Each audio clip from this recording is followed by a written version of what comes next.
দীর্ঘ 20 বছর ধরে শিকলবন্দি হয়ে জীবন কাটাচ্ছে হরিশ্চন্দ্রপুর 2 নম্বর ব্লকের মালিয়র তিয়র অঞ্চলের মানসিক ভারসাম্যহীন এক যুবক। দীর্ঘ 20 বছর ধরে শিকলবন্দি হয়ে মানসিক ভারসাম্যহীন হয়ে জীবন কাটাচ্ছে মালিয়র তিয়র এলাকার এক যুবক। এদিন সেই দীর্ঘ 20 বছর ধরে শিকলবন্দি হয়ে জীবন কাটাচ্ছে হরিশ্চন্দ্রপুর 2 নম্বর ব্লকের মালিয়র তিয়র পাড়া এলাকার মানসিক ভারসাম্যহীন যুবক শফিকুল আলম। পরিবারের চরম আর্থিক অনটন, অর্থাভাবে যুবকের চিকিৎসা করাতে পারছে না বয়স্ক বাবা। কার্যত বাধ্য হয়েই শিকল দিয়ে বাঁধতে হয়েছে যুবককে। এই কথা জানতে পেরে বুধবার যুবকের বাড়িতে ছুটে যায় রাজ্যের যুব কংগ্রেস সাধারণ সম্পাদক জিয়াউর রহমান চৌধুরী। চিকিৎসার জন্য পরিবারের হাতে কিছু আর্থিক সাহায্য তুলে দেন। সরকারিভাবে যাতে তার চিকিৎসা হয় তার জন্য ফোনে প্রশাসনিক আধিকারিকদের সাথে কথা বলেন তিনি। একটি ছোট টিনের ঘরের মধ্যে শিকল বাঁধা অবস্থায় রয়েছে শফিকুল। ঘরের দরজায় বসে অপলক নয়নে তাকিয়ে থাকে পথ চলতি মানুষের দিকে। বন্দি দশা আর কতদিন, আরও কত বছর তাকে এইভাবে থাকতে হবে, কোনো উত্তর নেই পরিবারের লোকের কাছে। স্থানীয় সূত্রে জানা গিয়েছে, বাবা বুল মাজান বাড়িতে একটি ছোট পানের দোকান চালায়। সেখান থেকে যা আয় হয় তা দিয়ে কোনো রকমে চলে সংসার। ছেলের চিকিৎসা করার মতো তার সামর্থ্য নেই, তাই বাড়িতে শিকল দিয়ে বেঁধে রেখেছেন ছেলেকে। 20 বছর ধরে এইভাবে রয়েছে সে। বাবা বুল মাজান বলেন, আমার 2 ছেলে ও 1 মেয়ে। বড় ছেলে মারা গিয়েছে, ছোট ছেলে মানসিক ভারসাম্যহীন। আমি বাড়িতে ছোটোখাটো একটি পানের দোকান চালাই। 1 ছটাক জমি নেই, রাস্তার ধারে খাস জমিতে বসবাস করি। ছেলের জন্মের পর ভালো ছিল। 17 বছর বয়সে একদিন মাঠে গরু চড়াতে গিয়ে মানসিক ভারসাম্যহীন হয়ে যায়। এরপরে চিকিৎসার জন্য তাকে নিয়ে যাওয়া হয়েছিল বহরমপুরে মানসিক হাসপাতালে। 6 মাসের মতো চিকিৎসাও চলে, কিন্তু টানাটানি সংসারে নিয়মিত চিকিৎসা করাতে পারেননি। কয়েকবার বাড়ি থেকে পালিয়ে গিয়েছিল। পরে অনেক খোঁজাখুঁজি করে বিহার থেকে তাকে খুঁজে নিয়ে আসেন। তারপর থেকে শিকল বেঁধে রাখা হয়েছে তাকে।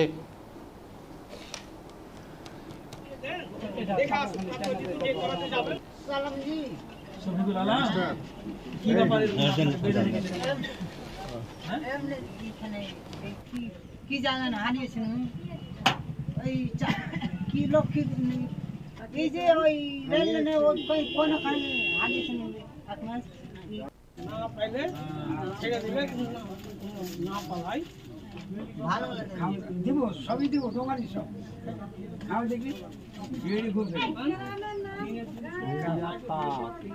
বয়স তো হয়ে যাবে 2 বছর থেকে। মানে কি হয়েছে আপনার ছেলের? ছেলেটার আগে গরু বাছুর করেছে, গরু ছিল তো তার জ্বরটা কি হলো, মেন খারাপ হয়ে গেল। মানে জন্মের সময় থেকে কি এই সমস্যাটা আপনার ছেলের? না পরে মানে জন্মের কত বছর ধরে এই সমস্যা দেখা গেছিল? মোটামুটি ধরেন গিয়ে আগে আমার বয়স 17 বছর ছিল, তারপরে এখন বয়স কত আপনার ছেলের? তখন ধরলাম 20 আর 17 কত হলো, তাহলে 37 হলো। 20 বছর ধরে আপনার ছেলে এইভাবে কি শিকলবন্দি? হ্যাঁ 20 বছর থেকে বাইনা থেকে। কোনো চিকিৎসা করাননি আপনার কোথাও সরকারিভাবে? সরকারিভাবে কোনো চিকিৎসা করিনি, যতদূর পেরেছে নিজেই যে গেছি যে দেখাচ্ছি, যতদিন না পাচ্ছি তখন ছেড়ে দিচ্ছি। তো এখন কেন চিকিৎসা করাতে পারছেন না? টাকা পয়সার অভাব, টাকা পয়সা নেই, বুড়া মানুষ কাটতে পারি না ব্যস্ত মানুষ। তো আপনি কি করেন? আমি কি কাজ করি, একটা ছোটো মোটো ওখানে যে পানের দোকান দিছি, নুন তেলের পয়সাটা। আপনার পরিবারে কে কে আছে? পরিবারে আমার ওই ছেলেটা আছে আর আমি আছি, আর এই পাশে আমি বিয়ে করে নিয়েছি স্ত্রী, তার সঙ্গে একটা ছেলে এসে। তো এখন আপনি মুখ্যমন্ত্রীর কাছে কি আবেদন করবেন আপনার ছেলের চিকিৎসার জন্য? মুখ্যমন্ত্রীকে আবেদন করছি যে আমার ছেলেটা যেন চিকিৎসা হয়। হ্যাঁ, বন্ধে আছে ছেলেটা, 20 বছর থেকে দেখাতে পারি না, গরিব মানুষ, বানের কান্ধায় বসে আছে, বাড়ি ঘর ওরকম নেই। বলছি কাকা, স্বাস্থ্যতে কার্ড হয়েছে আপনার পরিবারে? আপনার নামে কার্ড আছে, ছেলে ওর নামে কার্ড আছে? কার্ডটা হয়েছে। তো ওই কার্ডের চিকিৎসা পাচ্ছেন না আপনারা? না পাইনি। কোথাও জানান নাই? কোনো ব্লক প্রশাসন বা এসডিভিডিও বিষয়ে জানাননি? আপনি জানেন? মানে আপনি কি জানেন যে এই কার্ডের মারফতে চিকিৎসা পাওয়া যায়? আপনি কি জানেন? শুনেছি যে হয়, তখন আমি ওটা তো কোথায় গেলে চিকিৎসা মিলবে এটা কি আপনার জানা নেই? না, আমার জানা নেই। আপনার নাম কি? আমার নাম হলো বুল মাজান। আর যে শিকলবন্দি আছে ওর ছেলেটার নাম কি? আমার হলো শফিকুল আলম। আমাদের হরিশ্চন্দ্রপুর 2 নম্বর ব্লকের অন্তর্গত মালিহর 1 একটা অঞ্চল, যে অঞ্চলে তিয়র পাড়া বলে একটা জায়গা, গ্রাম, যেটা আমাদের যে মালিহর যে বাঁধ, সেই বাঁধের সংলগ্ন যে পাড়াটা, তারই নাম তিওর পাড়া। আমরা সেখানে এসেছিলাম। সেখানে এক ভদ্রলোক বসবাস করেন। তিনার না ভিটে আছে না জমি আছে। তিনার নাম হচ্ছে বুল মাহাজন। তিনি রোডের ধারের যে খাস জায়গা, তিনি সেই খাস জায়গাতে বাড়ি করে আছেন। তিনার এক ছেলে আছে যার নাম শফিকুল আলম। আজকে প্রায় তার বয়স 36-37, কিন্তু জন্মের সময় তিনি ভালো ছিলেন।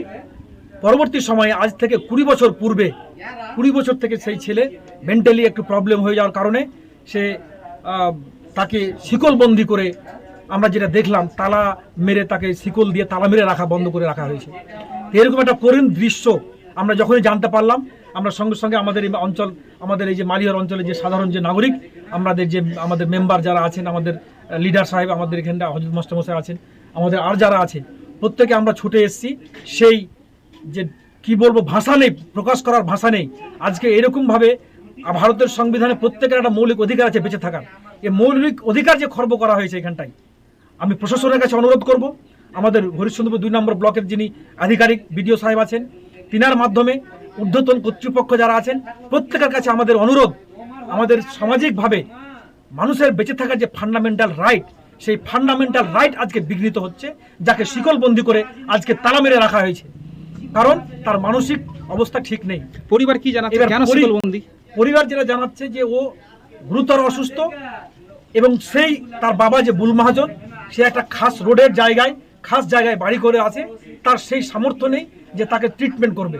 তাই প্রশাসনের কাছে আমাদের করজোরে অনুরোধ, প্রশাসনের তরফ থেকে আমরাও দেখছি, আমাদের তরফ থেকে যতটুকু করার আমরা করছি, এবং পাশাপাশি আমাদের প্রশাসনের কাছে, বিশেষ করে আমাদের নাগরিক সমাজের পক্ষ থেকে সামাজিকভাবে একজন সমাজের দায়িত্বশীল মানুষ হিসেবে আমাদের প্রশাসনের কাছে আমাদের এটা অনুরোধ, এইরকম একটা মানুষের জন্য দয়া করে আপনারা হেল্প করুন।